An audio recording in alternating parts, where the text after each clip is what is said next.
Bonjour Douala, bonjour à vous Thierry Carole, bonjour également à Patricia, bienvenue à Yaoundé. Un vœu, un souhait que j'aimais également à l'adresse de nos millions de téléspectateurs, ceux du Cameroun et du monde entier qui sont tous chargés, faute d'informations, à vous comme à eux. Je souhaite donc la bienvenue à l'occasion de cette première partie de la revue de presse du Canada International, comme chaque matin quand il est 7 heures. Ce matin également, un peu comme d'habitude, nous allons commencer par le quotidien camerounais à capitaux publics. J'ai nommé Cameroun Tribune dans sa livraison de ce mardi. À la une dont il y a l'acte 2 d'une série qu'il a lancée hier, ce journal, sur les réalisations du renouveau lors du précédent septennat. Après la santé hier, arrêt ce jour sur le secteur de l'éducation, un secteur qui a d'ailleurs pris son envol selon Cameroun Tribune, qui parle d'abord d'un saut qualitatif et quantitatif, ensuite d'un boom des infrastructures. L'éducation de base en chiffres aujourd'hui, c'est plus de 83 000 salles de classe, près de 4,5 millions d'élèves pour 97 333 enseignants pour la seule éducation de base, pour le seul secteur de l'éducation de base au Cameroun. À la une de Cameroun Tribune, cette fois-là en grandeur nature, il y a cette conférence semestrielle des gouverneurs qui a été ouverte hier à Yaoundé, ici même, par le ministre Paul Atanganji de l'administration territoriale. Les travaux qui courent à Yaoundé ont donc été ouverts hier, et cela sous le signe d'ailleurs de la sécurité et son paquet de mesures à mettre en œuvre avant, pendant et après l'élection présidentielle du 7 octobre prochain. Road News est également en kiosque et rapporte à ces propos que ce sont les instructions du président de la République qui ont donc été répercutées au gouverneur des 10 régions, et elles sont 10 au Cameroun par le ministre Paul Atanganji de l'administration territoriale. Il sera question pour les gouverneurs, si ce n'est pas encore le cas, d'implémenter des mesures spéciales sur l'ensemble des 360 arrondissements que compte le Cameroun. Le quotidien Émergence est également en kiosque ce mardi. Il reste dans le sujet avec ceci de particulier cependant que du côté de Tombel, plus précisément à Ebonji, dans le département du Coupé Manungumba, eh bien, le drapeau de l'ambazona du nord de cette république virtuelle a flotté au vu et au su des populations locales et de certains militaires d'ailleurs qui assurent la sécurité de ce côté-là. À l'analyse du politiste Amadou Seou qui intervient dans le journal ce matin, eh bien, il pourrait s'agir d'une stratégie pour mieux embrasser l'ennemi, c'est-à-dire les sécessionnistes et ou les terroristes. Le journal Araignée est également en kiosque ce matin.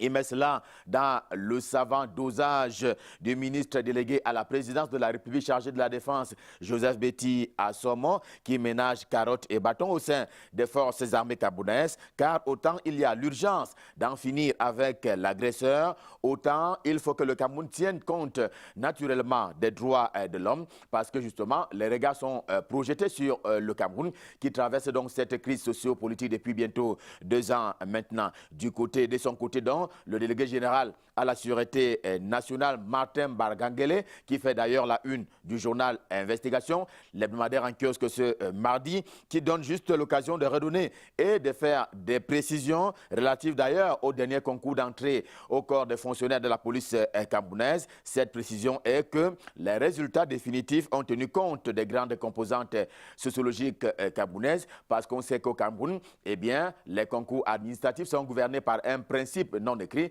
celui qui a donc trait à l'équilibre régional, écrit donc Nyassa Soulaï dans son journal, local journal, publie par ailleurs les admissibilités pour ce qui est du cycle B de l'ENAM, l'École nationale d'administration et des magistratures. En tout cas, les résultats sont rendus publics dans le journal Investigation en kiosque ce matin. Météo oblige, le Cameroun ayant déjà été lancé dans ce processus qui va donc arriver à terme le 7 octobre prochain avec l'élection d'un président de la République, eh bien, météo oblige. Voici que l'hebdomadaire L'événement, également en kiosque ce mardi, redonne à voir les architectes du renouveau, du moins au niveau de la base, ceux qui travaillent au quotidien et sur le terrain, en faveur donc du candidat Paul Biya. Il y a Aloïs Mama Oloa et il y a ces figures en grande une du journal, vous le voyez, parmi ces figures, il y a M. Nana Pouki. Il n'y a qu'un seul candidat à l'occasion de cette élection présidentielle. Afrique Libre est également en kiosque, lui parle carrément d'un plébiscite, vous allez le voir, d'un plébiscite donc de Paul Biya. Afrique Libre qui parle donc naturellement d'une localité précise, celle des Bonnets. Nous sommes là dans le Mungo Nord-Ouest 2. C'est là-bas que les militants du RDPC ont déjà montré à dire que, eh bien, il y aura de leur côté un plébiscite en faveur de leur boxeur champion, le candidat Paul Biya. Mais attention, le journal Le Printemps également en kiosque ce mardi attire un peu l'attention des intellectuels et également du public sur un certain nombre de faits, notamment les vrais mensonges de la campagne, et encore que la campagne n'a pas encore démarré officiellement, mais que donc la campagne s'en va être émaillée par un certain nombre de vrais mensonges. Et sur le terrain, en effet, déjà et jusqu'ici, bon nombre de candidats à cette élection présidentielle font usage de vraies fausses vérités. Cela d'ailleurs ressort de certains projets de société qui vont avec des points on ne peut plus impossibles. En tout cas, c'est une analyse qui est proposée par le journal pour dire qu'il y a également des propositions qui ne sauraient être concrètes et faisables en l'état actuel de la situation socio-économique du Cameroun. Et justement, en cette deuxième édition de ce mardi, le Point Hebdo, également en kiosque ce jour, ouvre un dossier sur les statistiques et contre-propositions du candidat Biya. Allusion étant faite ce matin à un certain nombre d'éléments qui circulent notamment dans les réseaux sociaux avec le Point Hebdo. Eh bien, ces éléments qui circulent là font état de ce que le bilan du renouveau n'est pas du tout satisfaisant. Et cela est d'ailleurs le fait, dit-il, d'un certain nombre d'opposants au régime de Yaoundé qui parlent à l'occasion d'un bel échec à leurs yeux du précédent mandat de Paul Biya. Au quotidien L'Épervier, le journal de Léopold Clovis nous joue en kiosque ce mardi. Il ne s'est fait plus de doute. Eh bien, le ministre Issa Chiroma Bakari de la Communication est au front. Il est sur le terrain. Question de s'assurer de la victoire, non pas du Rassemblement démocratique du peuple camerounais, puisque lui-même, il est président d'un parti politique, mais celle du candidat Paul Biya. Il a d'ailleurs mobilisé à Garoua. Nous sommes dans la région du Nord Cameroun et en présence de Grégoire Owona et aussi de Joseph Lé, tous les deux étant ses amis et ses alliés politiques. La grande une du quotidien L'Épervier ce mardi a plutôt trait, et pour revenir sur cette conférence semestrielle de gouverneurs, eh bien, elle a donc trait cette grande une-là à cette réunion qui a donc été présidée hier par le ministre Paul Atangandji de l'administration territoriale, qui lançait donc la conférence de gouverneurs ici même à Yaoundé. Une conférence, vous allez le voir, qui fait aussi la grande une de l'hebdomadaire L'Orphelin en kiosque ce mardi. Le journal qui parlait donc des directives du président de la République qui ont été reprises à son compte par le ministre Paul Atangandji et finalement répercutées au gouverneur des 10 régions du Cameroun. Le maintien, puis l'assurance de la paix pendant et avant même, pendant et après l'élection présidentielle du 7 octobre prochain. Et pour tout dire, le journal La Veuve également en kiosque ce mardi parle d'un conclave, mais d'un conclave pas comme les autres, car à cette occasion, tel est le message, eh bien, le ministre en charge de l'administration territoriale a mis en garde les fauteurs de troubles et ceux qui ont d'ailleurs l'intention, dit-il, de déstabiliser le pays. Au journal Génération Libre, l'hebdomadaire également en kiosque ce mardi, cela s'appelle simplement dernier réglage au sens sécuritaire avant la campagne qui va démarrer dans le cours du 22 septembre prochain et qui ira jusqu'à minuit le 6 octobre prochain afin que nous n'en ayons. Et bien conclut le journal, il n'y aura pas de place pour le désordre, encore moins des tentatives de menaces à la paix qui a été déjà un peu trop ébranlée au Cameroun depuis que le Cameroun traverse justement la crise anglophone. Et là-dessus, l'hebdomadaire dernière heure également en kiosque ce mardi, c'est un peu au débat en mettant sur la place publique les noms de ces financiers en faveur donc des sécessionnistes et des terroristes qui font main basse sur un certain nombre des partis et d'arrondissements dans les deux régions du nord-ouest et du sud-ouest camerounais. Ces sécessionnistes-là bénéficieraient donc d'un certain nombre de soutiens financiers et ceux-là ont été trahis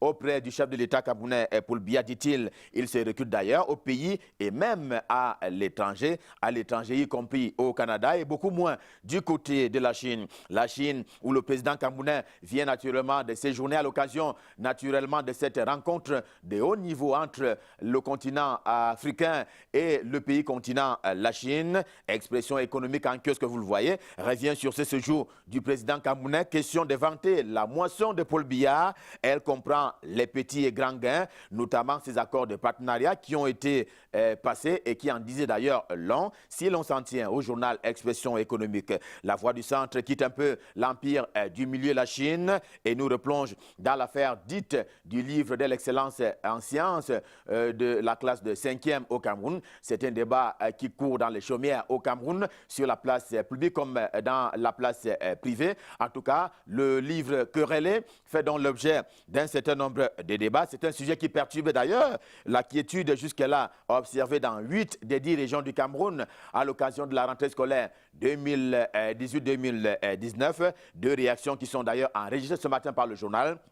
Et ces réactions-là participent de l'abrogation immédiate sans condition du livre des programmes scolaires. Il s'agit de celle du professeur Maurice Kamto, le président du MRC, candidat à l'élection présidentielle. Il rejette simplement la promotion dissimulée de la perversité, alors que la présidente de l'AFP, Alice Sadio, demande simplement le retrait de ces livres de programmes scolaires. Sinon, ce sera une provocation et, à ses yeux, une provocation de trop. Et avec ces 2 réactions à propos de ces livres qui dérangent au Cameroun depuis bientôt 2 semaines maintenant, stop fin pour la revue de presse Made in Yaoundé, édition de ce mardi.